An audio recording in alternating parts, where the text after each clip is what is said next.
Championnat du monde des poids moyens. Aujourd'hui au programme, entre Carl Bobo Olson et son challenger Sugar Ray Robinson. Nous sommes à Chicago le 9 décembre 1955.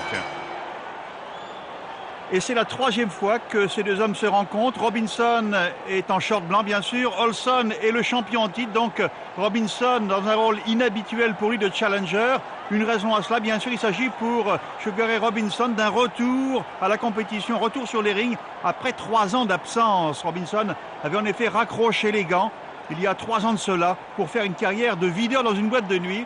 Carrière donc assez courte et les amateurs de boxe ne peuvent que se réjouir de ce retour de Robinson, l'un des plus élégants boxeurs de l'histoire.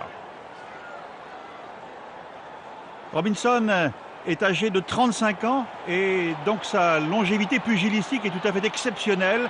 Il doit cette longévité à une remarquable aptitude, grande vivacité, grande précision dans le geste, une force de frappe également redoutable. Ça lui a permis d'être champion du monde des poids welter dès 1946. Il a d'ailleurs régné sur cette catégorie pendant à peu près 5 ans. Ensuite, il est passé chez les moyens, catégorie dans laquelle il est devenu champion du monde.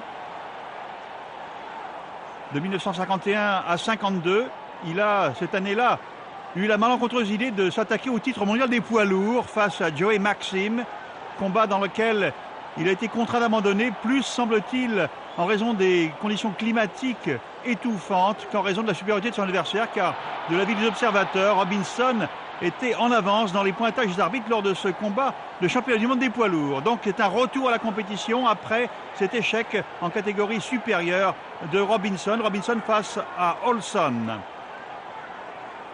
Olson, short noir à parement blanc. Robinson, fidèle à son short blanc.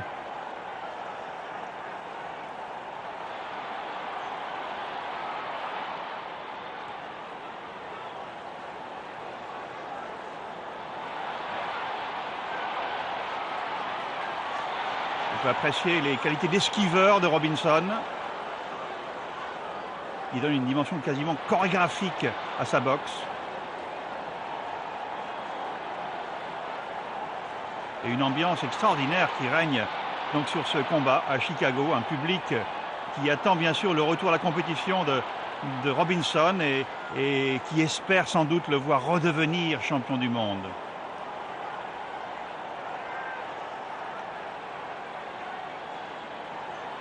Robinson, boxeur complet, capable de faire les enchaînements gauche-droite.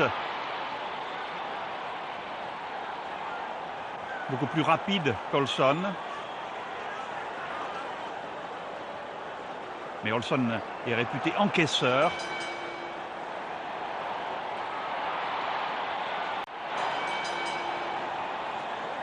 Depuis son retour à la compétition, au début de l'année 55, Robinson a disputé 6 combats, 5 victoires pour une seule défaite devant Ralph Jones, surnommé le Tigre. Et Robinson ici affronte donc Carl Bobo Olson, short noir, avec en jeu bien sûr le titre de champion du monde des poids moyens. Robinson sûr de lui, très droit,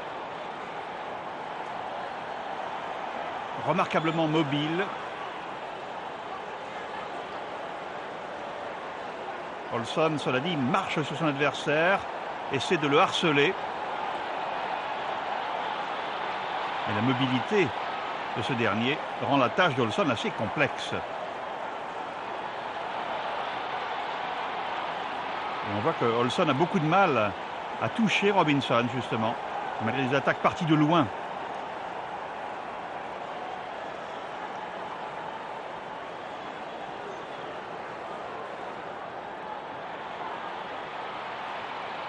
Olson essaie d'éprouver son adversaire sans doute, estimant qu'à 35 ans, Robinson n'aura peut-être pas les ressources physiques pour aller au bout d'un combat prévu en 15 reprises, si Olson impose justement une dure bataille à son adversaire.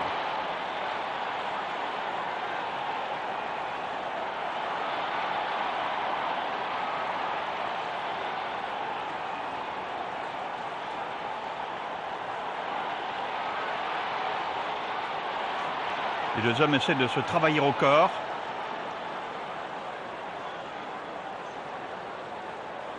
Robinson qui boxe avec prudence, avec beaucoup d'élégance aussi. Il essaie de placer un crochet du gauche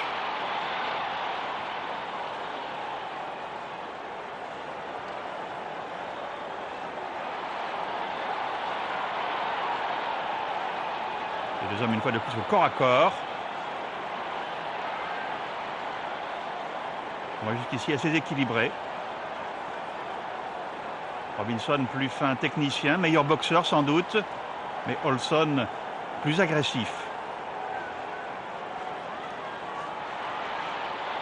Contre de Robinson.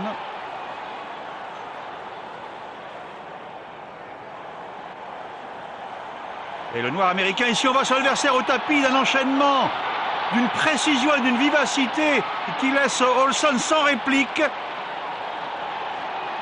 Olson a beaucoup de mal à se relever. Il est compté 10 et Sugar Ray Robinson redevient champion du monde.